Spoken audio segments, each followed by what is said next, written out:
extremely important because when you look around you, you see circles all the time. We have spring, summer, autumn and winter.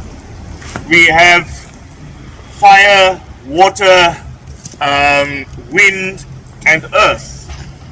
Everything in life has got to do with these circles. And in ancient societies like the San Society, the Quest Society, the Native American Society, that thing of the circle of life is the biggest stamp that is there. But then you get us, human beings. We fight with that circle all the time. We fight against nature. We fight with each other, and we do not respect this underlying thing in life. Now, where I'm coming to is, you're going for a walk on the mountain. One of the jobs of this mountain is that it's a sponge. It takes in all the rain, and then it kicks out the rain at the bottom in springs. Those springs send the rain downstreams, and the streams end up in rivers. Now, over the ages, the world remains the same in one way, but it also changes in another way.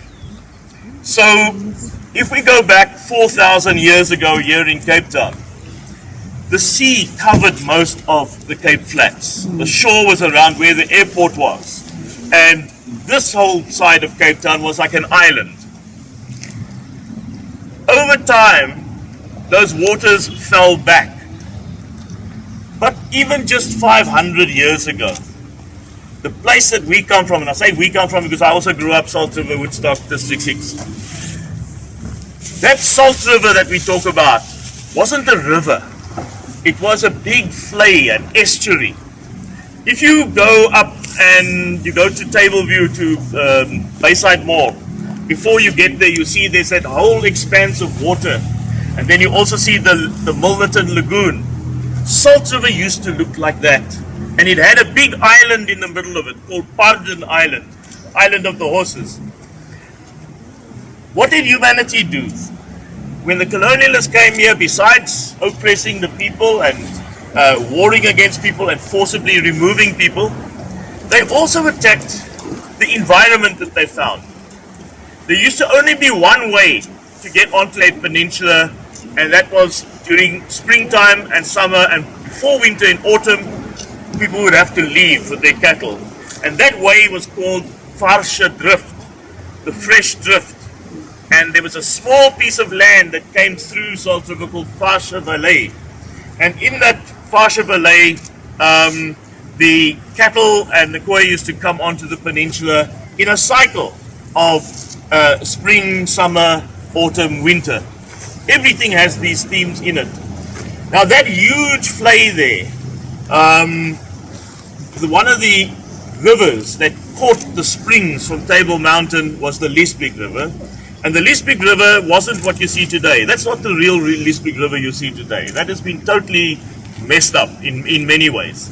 Even in my childhood in 1968, they closed, there was about, where the Hartleyvale Stadium is. Now the Liesbeek used to carry on there. Right down to almost, just before the Palace Bioscope. And then it went into the Black River at that stage. They closed that up in 1968. They dug a new place. They dug a pool opposite Hartleyvale Stadium, and then they did a canal that created a confluence. So it's a very modern, new thing. And they dumped a lot of rubbish there as well. To build that canal, they had to short it up because it was a marshy area. So all that rubble from the forced removals from our areas, a lot of it went there and got buried there, and then they put grass over it to make it look pretty. Before the 1900s, that Liesbeek River used to go even further. It would go past the palace along the lower main road there, and it would around about where Salt River Market is. That is where the Salt River estuary was, and the river came in at that point. So over the 1800s, they cut it back, and then the 1900s till eventually it's what it's looking like since 1968 there. On the other side, they did very similar things with the Black River, because the Black River used to also come into the Salt River estuary, but on the other side there by Maitland.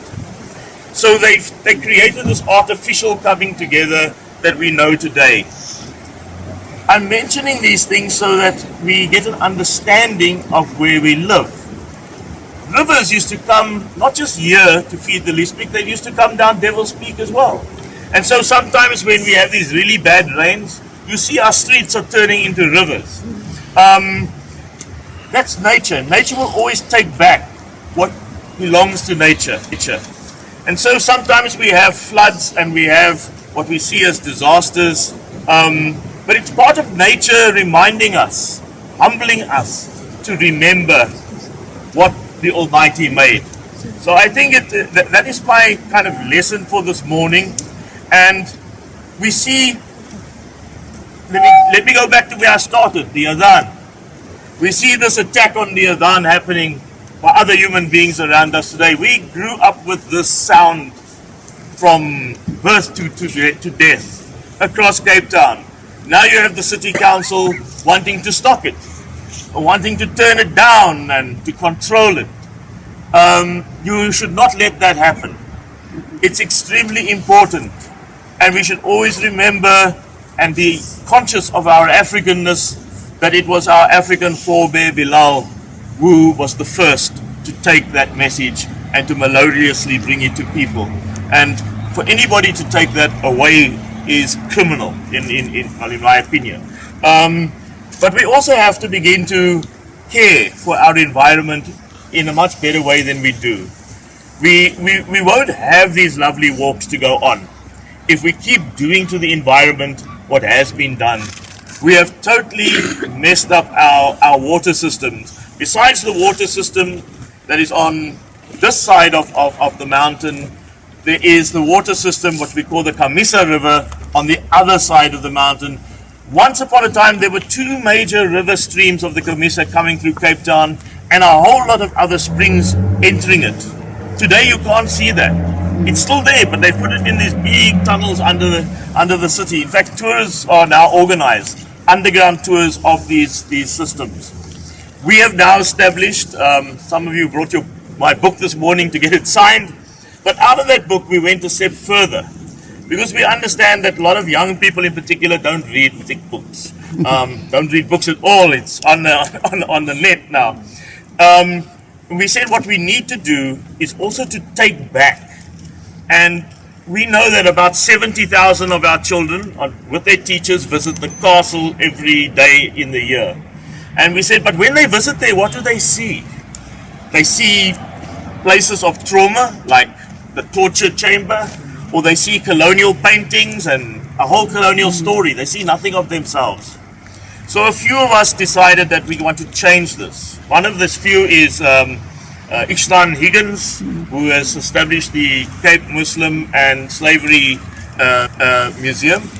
And the other one is ourselves, where we've created the Kamisa Museum. So already we have online www.kamisamuseum.co.za, but we've now just completed the first 2 rooms of 4 rooms. And this museum is different to others. It's not talking about events and whatnot. It's talking about people. And it's talking about who are we as people. And what we, and my research has done, some of it's in the book, but the museum is dedicated to this, is that we have 7 major tributaries into who we are. And we use this river system as the analogy. The late Dr.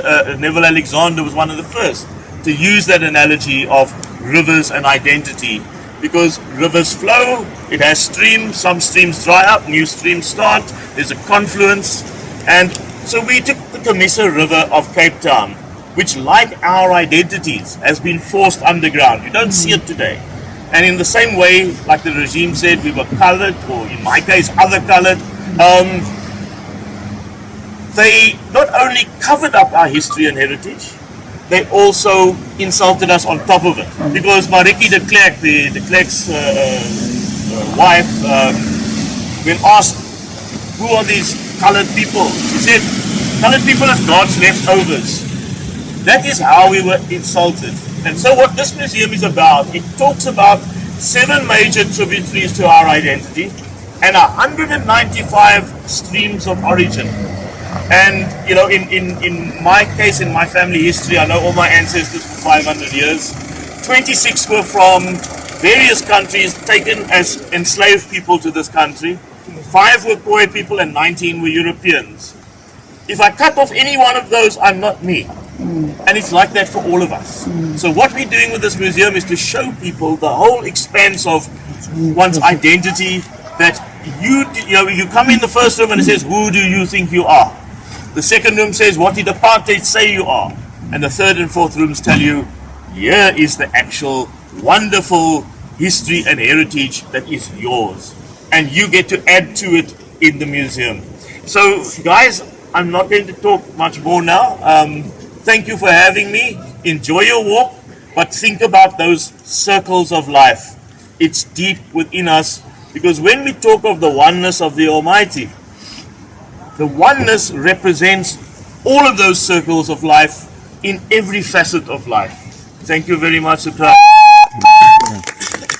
Thank you very much, Patric. Patric's not going to do the walk, and whatever has, your family history has brought to you as to who you are. Thank you very much, Patric. Can you indulge us with the picture? With the group? With the group, yeah, sure. We need to take a picture just for